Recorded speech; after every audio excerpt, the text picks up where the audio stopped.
आज आप मेरे साथ आपकी पाठ्यपुस्तक बसंत भाग 1 का पाठ 5 अक्षरों का महत्व पढ़ रहे हैं, जो कि निबंध विधा में लेखक श्री गुणाकर मूले जी के द्वारा लिखा गया है। बच्चों, यह पाठ मैं शुरू करूं उससे पहले मैं इस पाठ के ऊपर आपके साथ थोड़ी सी चर्चा करूंगी।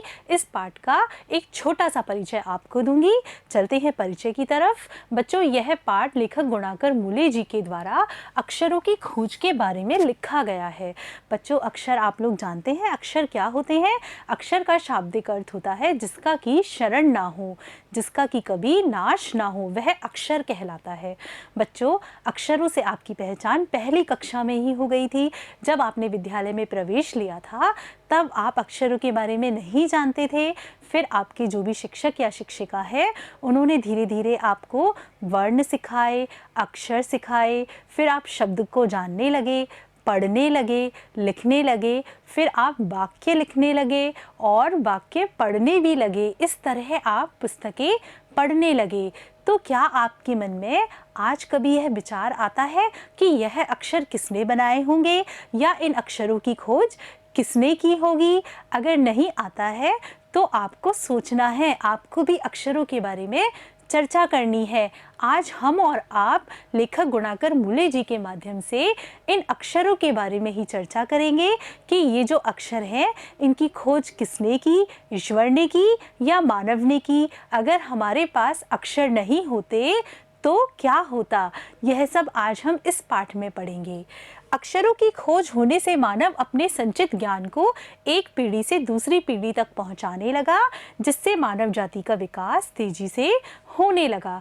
बच्चों, आप कल्पना कीजिए अगर अक्षर नहीं होते तो क्या होता।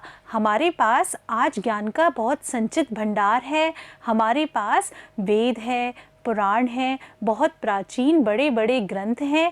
अगर हमारे पास अक्षर नहीं होते तो क्या ये सभी ग्रंथ उपलब्ध होते? क्या हम उन बातों से लाभान्वित हो सकते थे? नहीं बच्चों, अक्षर होने से हम अपने संचित ज्ञान का एक पीढ़ी से दूसरी पीढ़ी तक हस्तांतरण करते हैं और जिससे मानव जाति का विकास बहुत ही तेजी से होने लगता है। बच्चों, चलते हैं पाठ की तरफ। अक्षरों की कहानी क्या है? यह कहानी तो अब आप पढ़ रहे हैं। यह पुस्तक अक्षरों से बनी है। सारी पुस्तकें अक्षरों से बनी हैं। तरह तरह की पुस्तकें, तरह तरह के अक्षर। बच्चों, आपको जो यह पुस्तक दिख रही है यह पुस्तक अक्षरों से बनी है। क्या किसी पुस्तक में अक्षर ना हो तो हम उसे पुस्तक कहेंगे? नहीं कहेंगे। वह तो एक खाली किताब होगी जिस पर कि कुछ भी नहीं लिखा होगा। बच्चों, पुस्तक अक्षरों से बनती है। सारी पुस्तकें ही अक्षरों से बनती है। जितनी भी पुस्तकें हैं उनमें आपको अक्षर देखने को मिलेंगे। हो सकता है वह अक्षर अलग अलग प्रकार के हों, अलग अलग लिपि के हों, अलग अलग भाषा में पुस्तकें लिखी गई हों। तरह तरह की पुस्तकें होती हैं और उनमें तरह तरह के अक्षर होते हैं। दुनिया में अब तक करोड़ों पुस्तकें छप चुकी हैं। हजारों पुस्तकें रोज छपती हैं। तरह तरह के अक्षरों में हजारों की तादाद में रोज ही समाचार छपते रहते हैं। तादाद यानी संख्या में। इन सब के मूल में है अक्षर। मूल यानी जड़ या केंद्र में। बच्चों, अब तक करोड़ों पुस्तकें छप चुकी हैं। रोजाना नई पुस्तकें छपती हैं और हर तरह की पुस्तक होती है और उनमें हर तरह के अक्षर हमें देखने को मिलते हैं। आज तो हमारे यहाँ हजारों की तादाद में यानी बहुत बड़ी संख्या में अलग अलग भाषाओं में, अलग अलग लिपियों में समाचार पत्र छपते हैं और इन समाचार पत्रों के केंद्र में अक्षर ही होते हैं। अगर अक्षर नहीं होते तो हम समाचार पत्र का क्या करते? क्या आप समाचार पत्र पढ़ पाते? क्या आपको जो सूचना मिल रही है समाचार पत्रों के माध्यम से आप वह सूचना ग्रहण कर पाते? नहीं कर पाते। बच्चों, इन सब के केंद्र में अक्षर ही है। हम कल्पना भी नहीं कर सकते यदि आदमी अक्षरों को न जानता तो आज इस दुनिया का क्या हाल होता। बच्चों, क्या आप यह सोच सकते हैं कि आज हमारे पास अक्षर नहीं होते तो हम क्या कर रहे होते? हमारा क्या हाल होता? क्या आज हम इतने सभ्य बन गए हैं? इतने सभ्य बन पाते? हम शिक्षित हो रहे हैं? क्या हम शिक्षित हो पाते? जो हमने प्रगति की है, जो हमने विकास किया है विज्ञान और तकनीकी के क्षेत्र में, क्या हम वह कर पाते? नहीं कर पाते। आप ही सोचिए, आज हमारी संस्कृति के पास हमारे वेद, पुराण, साहित्य ये सब विरासत के रूप में है, ये सब धरोहर के रूप में है। अगर अक्षर नहीं होते तो क्या हमको यह सब मिल पाते? क्या हम इनके ज्ञान से लाभान्वित हो पाते? नहीं हो पाते। और आज हम जिस अवस्था में हैं उस अवस्था में कहीं भी नहीं हो पाते। कोई कह सकता है कि हम अक्षरों को अनादिकाल से जानते हैं और अक्षरों का ज्ञान हमें किसी ईश्वर से मिला है। पुराने जमाने के लोग सचमुच ही सोचते थे कि अक्षरों की खोज ईश्वर ने की है, पर आज हम जानते हैं कि अक्षरों की खोज किसी ईश्वर ने नहीं बल्कि स्वयं आदमी ने की है। अब तो हम यह भी जानते हैं कि किस अक्षरों की खोज किस देश में किस समय में हुई। बच्चों, जब प्राचीन समय था तब मनुष्य बहुत ही भोला था, उसके पास ज्ञान का अभाव था। वह प्रकृति को भी ईश्वर की देन मानता था और प्रकृति के साथ साथ उसको जितनी भी चीज़ें, जितनी भी वस्तुएं जो उसको लाभ पहुंचाती थी, उन सबको वह ईश्वर की देन मानता था। इसलिए उसे ऐसा लगता था कि ये जो अक्षर हैं वह भी मनुष्य को ईश्वर की ही देन है, यानी ईश्वर के द्वारा प्रदत्त हैं। लेकिन आज समय बदल गया है, आज मनुष्य बहुत आगे बढ़ गया है, मनुष्य ने बहुत विकास कर लिया है और मनुष्य को यह भी पता चल गया है कि ये जो अक्षर है वह किसी भगवान की देन नहीं है, बल्कि मनुष्य ने खुद ने इनका निर्माण किया है, खुद ने इनका विकास किया है और खुद ने ही इन अक्षरों को एक अलग महत्व दिया है। बच्चों, आज तो हम यह भी जानते हैं कि किस देश में किस प्रकार के अक्षर कब बने, अक्षरों की खोज किस समय किस देश में किस प्रकार हुई। आपने देखा होगा हर देश के अलग अलग अक्षर हैं, हर देश की अलग अलग भाषा है, अलग अलग लिपि है। तो बच्चों, सभी लोगों ने अपने अक्षरों का विकास अलग अलग समय में धीरे धीरे किया है। हमारी यह धरती लगभग 5 अरब साल पुरानी है। 2-3 अरब साल तक धरती पर किसी प्रकार के जीव जंतु नहीं थे। फिर करोड़ों साल तक केवल जानवरों और वनस्पतियों का ही इस धरती पर राज्य रहा। आदमी ने इस धरती पर कोई 5 लाख साल पहले जन्म लिया और धीरे धीरे उसका विकास हुआ। बच्चों, आप जो ये हमारी पृथ्वी देख रहे हैं वह शुरुआत में बहुत ही सुंदर थी। इस धरती पर किसी भी प्रकार का कोई जीव जंतु नहीं था, सिर्फ वनस्पतियां ही हुआ करती थी। फिर 5 अरब साल के तक कुछ भी नहीं होने के बाद में करोड़ों साल बाद जाकर इस धरती पर जानवरों और वनस्पतियों का विकास हुआ, इनका ही राज्य रहा। फिर धीरे धीरे आदमी ने 5 लाख साल पहले इस धरती पर जन्म लिया और इस धरती पर जन्म लेने के साथ धीरे धीरे उसका विकास शुरू हो गया। कोई 10,000 साल पहले आदमी ने गांव को बसाना शुरू किया। वह खेती करने लगा, वह पत्थरों के औजारों का इस्तेमाल करने लगा। फिर उसने तांबे और कांसे के भी औजार बनाए। बच्चों, जब मनुष्य की उत्पत्ति हुई थी, मनुष्य का जन्म हुआ था, विकास हुआ था, तब इस धरती पर विविध प्रकार के जीव जंतु थे। तो मनुष्य को तो कुछ पता ही नहीं था। वह जीव जंतु से उसे अपनी रक्षा भी करनी पड़ती थी और उसे खाने के लिए भी साधन जुटाने पड़ते थे। धीरे धीरे मनुष्य ने संघर्ष किया, धीरे धीरे मनुष्य प्रकृति से सीखता गया और सीखने के बाद धीरे धीरे उसने गांव बसाना शुरू किया। क्यों बसाना शुरू किया? क्योंकि गांव में रहकर उसे सुरक्षा मिलती थी, उनकी देखभाल हो जाती थी और वह खेती करने लगा। खेती करने के साथ उसको खाने पीने का अच्छा सामान मिलने लगा। फिर धीरे धीरे वह पत्थर के औजारों का इस्तेमाल करने लगा। क्यों करने लगा? क्योंकि उनको अपनी सुरक्षा की भी चिंता थी। चारों तरफ जानवर ही जानवर थे। जानवरों को मारने के लिए, जानवरों से अपनी सुरक्षा करने के लिए उन्होंने धीरे धीरे पत्थरों के औजारों का निर्माण किया। बच्चों आप जो यह चित्र देख रहे हैं, यह मानव के द्वारा शुरुआत के युग में बनाए गए औजारों के चित्र हैं। उनको बहुत कुछ अधिक नहीं आता था, तो धीरे धीरे शुरुआती स्तर पर उन्होंने इस तरह के औजार बनाए। फिर धीरे धीरे जब वह औजार बनाने की कला में पारंगत हो गए, उनका मनुष्य का विकास होता चला गया, तब वह इस तरह के सुंदर सुंदर पत्थर के औजार बनाने लगे। पत्थरों के साथ जब उनको धीरे धीरे तांबा और कांसा भी उपलब्ध हो गया, उनको लगा कि पत्थर से भी बहुत मजबूत वस्तु उनके पास में है, तो वह तांबे और कांसे से भी औजार बनाने लगे। प्रागैतिहासिक मानव ने सबसे पहले चित्रों के जरिए अपने भाव व्यक्त किए, जैसे पक्षियों, आदमियों आदि के चित्र। इन चित्र संकेतों में भाव संकेत अस्तित्व में आए। बच्चों, जो प्रागैतिहासिक मानव था, यानी जो सबसे पुराना मानव था, उसने गांव भी बसा लिए, उसने औजार भी बना लिए, लेकिन अब उसके पास अभी भी अपनी भाषा नहीं थी। तो वह क्या करता था? वह चित्रों के माध्यम से अपनी बात समझाता था। बच्चों, आपने छोटा बच्चा देखा होगा। छोटे बच्चे को बोलना नहीं आता, उसके पास कोई भाषा नहीं होती, उसे कोई अक्षर का ज्ञान भी नहीं होता, तो वह क्या करता है अपनी बात समझाने के लिए? वह संकेतों के माध्यम से, इशारों के माध्यम से अपनी बात समझाता है।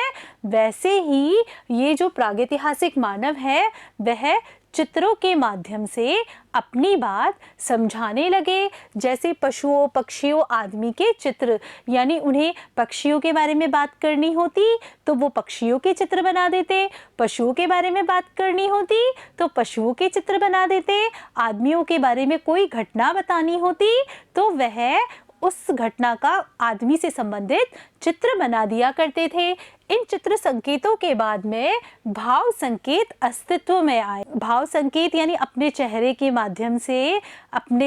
माध्यम से किसी भी बात को बता देते थे वो। जैसे कि इन सब के बाद में भाव संकेत अस्तित्व में आए। जैसे कि एक छोटे वृत्त के चारों ओर, छोटा वृत्त है, उसके चारों ओर किरणों के द्योतक रेखाएं खींचने पर वह सूर्य का चित्र बन जाता। यानी वो क्या करते थे? एक गोल घेरा बनाते थे और उस गोल घेरे के चारों तरफ इस तरफ से रेखाएं खींचते थे।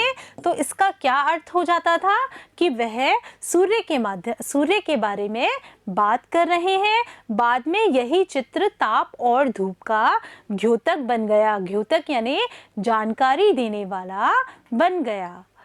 इस तरह अनेक भाव संकेत अस्तित्व में आए। तब जाकर काफ़ी बाद में आदमी ने अक्षरों की खोज की और अक्षरों की खोज के सिलसिले को शुरू हुए मुश्किल से 6000 साल हुए हैं। केवल 6000 साल। अगर आपसे पूछा जाए कि अक्षरों की खोज कितने वर्ष पूर्व हुई, किस समय में हुई, तो आप क्या उत्तर देंगे? 6000 साल वर्ष पूर्व अक्षरों की खोज हुई है। अक्षरों की खोज के साथ एक नए युग की शुरुआत हुई। आदमी अपने विचार और अपने हिसाब किताब को लिखकर रखने लगा। तब से मानव सभ्य कहा जाने लगा। बच्चों, मानव ने अक्षरों की खोज की। अक्षरों की खोज करने के बाद उनके पास अपनी बात को संचित करने के लिए बहुत कुछ था। वह क्या क्या करने लगा? वह अपने विचार, उसके मन में जिस भी तरह के विचार आते, उन विचारों को वह लिखने लगा। वह कहीं भी कोई घटना देखता, उसका वर्णन करने लगता। साथ ही किसी वस्तु का कोई हिसाब किताब उसे लिखना होता तो वह भी लिखने लगा और साथ में अपने आप को उसने सभ्य मानव कहना शुरू कर दिया। आदमी ने जब से लिखना शुरू किया तब से इतिहास प्रारंभ हुआ। बच्चों, इतिहास क्या होता है? इतिहास अतीत की घटनाओं का वर्णन होता है, जिसमें कि अतीत की घटनाएं लिखी जाती हैं। तो जब से मानव ने लिखना शुरू किया वह आज हमारे लिए इतिहास हो गया।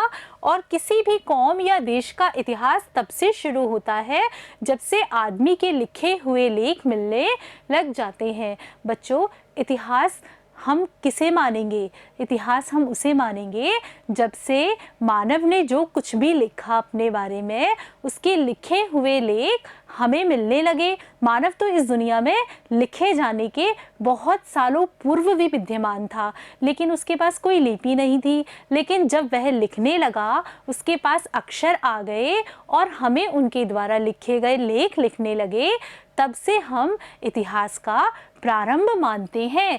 इस प्रकार इतिहास को शुरू हुए मुश्किल से 6000 साल हुए हैं। उसके पहले के काल को प्रागैतिहासिक काल यानी इतिहास से पहले का काल कहते हैं। प्रागैतिहासिक काल यानी इतिहास से पहले का काल, जिसमें किसी भी प्रकार की कोई भी घटना का वर्णन हमें लिखित रूप में नहीं मिलता, हमें सिर्फ चित्र ही मिलते हैं। उन चित्रों के आधार पर हम अनुमान लगा लिया करते हैं कि हमारे जो मानव थे, आदि मानव थे, पूर्वज थे, वो प्रागैतिहासिक काल में किस तरह रहे होंगे। अतः हम देखते हैं, यदि आदमी अक्षरों की खोज नहीं करता तो आज हम इतिहास को नहीं जान पाते। हम न जान पाते कि पिछले कुछ हजारों सालों में आदमी किस प्रकार रहता था, क्या क्या सोचता था, कौन कौन से राजा हुए इत्यादि। बच्चों, आप सोचिए, आज हम इतिहास पढ़ते हैं, हमें पता होता है कि अकबर वह था, अशोक वह था, चंद्रगुप्त मौर्य इस तरह का व्यक्ति था। ये सब बातें हमें पता होती हैं। अगर हमारे पास यह इतिहास लिखा हुआ नहीं होता तो क्या हम कभी जान पाते या कभी समझ पाते कि हमारे पूर्वज किस तरह रहते थे, वो क्या सोचते थे, उनकी किस तरह की संस्कृति थी, विचारधारा थी, वह क्या करते थे? इन सब बातों को हम जान पाते? नहीं जान पाते। अक्षरों की खोज मनुष्य की सबसे बड़ी खोज है। बच्चों देखिए, अक्षरों की खोज मनुष्य की सबसे बड़ी खोज है। आपको यह बात माननी भी पड़ेगी। क्यों माननी पड़ेगी? क्योंकि आपके पास अगर अक्षर नहीं है तो कुछ भी नहीं है। ना तो आप अपने भाव विचारों को कहीं स्पष्ट रूप से रख सकते हैं, ना आप अपने आने वाली पीढ़ी को अपना कोई भी ज्ञान नहीं दे सकते। अक्षरों की खोज करने के बाद ही मनुष्य अपने विचारों को लिखकर रखने लगा। इस प्रकार एक पीढ़ी के ज्ञान का इस्तेमाल दूसरी पीढ़ी करने लगी। अक्षरों की खोज करने के बाद पिछले 6000 सालों में मानव जाति का तेजी से विकास हुआ। बच्चों, जब हम अपने पूर्वजों के ज्ञान को पढ़ने लगे, पूर्वजों ने अपने ज्ञान का हस्तांतरण हमें लिखित रूप में किया और हम उन्हें पढ़ने लगे, उनसे हम ज्ञान ग्रहण करने लगे, सीखने लगे, उसके साथ हमारे मानव जाति का तेजी से विकास हुआ। क्यों हुआ? क्योंकि मनुष्य ने अपने अनुभव, जो हमारे पूर्वज थे, उन्होंने अपने अनुभव हमें लिखित रूप में दिए और हमें आगे बढ़ने में किसी भी प्रकार की कोई परेशानी नहीं हुई और हम बहुत तेजी से आगे बढ़ने लगे। यह महत्व है अक्षरों का और उनसे बनी हुई लिपियों का। अतः हम सबको अक्षरों की कहानी मालूम होनी चाहिए। आज जिन अक्षरों को हम पढ़ते या लिखते हैं, वे कब बनाए गए, कहाँ बने, किसने बनाए, यह जानना बहुत ज़रूरी है। बच्चों, आज हमें अब ज़रूरत है किस बात की कि जो अक्षर हम लिख रहे हैं, जो लिपि हम पढ़ रहे हैं, उसके बारे में हम थोड़ा सा सोचें, थोड़ा सा जानें कि ये लिपि का विकास किस तरह से हुआ, किस तरह से मनुष्य ने ये अक्षर सीखे होंगे। अगर हमारे पास यह लिपि नहीं होती तो हम कहाँ होते। आज भी बच्चों हम आदि मानव की तरह ही जिंदगी जी रहे होते, क्योंकि हमारे पास सीखने के लिए कुछ भी नहीं है। अगर मानव के पास लिखा हुआ कुछ भी नहीं होता तो उसके जो अनुभव हैं वह उसके साथ ही समाप्त हो जाते और आगे आने वाली पीढ़ी को नए अनुभव अपने आप ही सीखने पड़ते और इससे बहुत सारा समय व्यर्थ हो जाता और हम जो हजारों साल पूर्व थे, 6000 साल पूर्व थे, वैसे ही हम रहते। अतः बच्चों, आज हम जिन अक्षरों की पढ़ते हैं, लिखते हैं, उन अक्षरों की कहानी हम सबको मालूम होनी चाहिए। अक्षरों के महत्व के बारे में सबको जानना चाहिए। बच्चों, आज आपने मेरे साथ आपकी कक्षा का पाठ 5 अक्षरों का महत्व पढ़ा, जिसमें आपने अक्षरों की कहानी पढ़ी और अक्षरों के महत्व के बारे में जाना। बच्चों, आपको यह पाठ बहुत ही अच्छे तरीके से समझ में आ गया होगा। इस पाठ के अगले भाग में हम इस पाठ पर आधारित अभ्यास प्रश्न हल करेंगे। तब तक के लिए धन्यवाद बच्चों।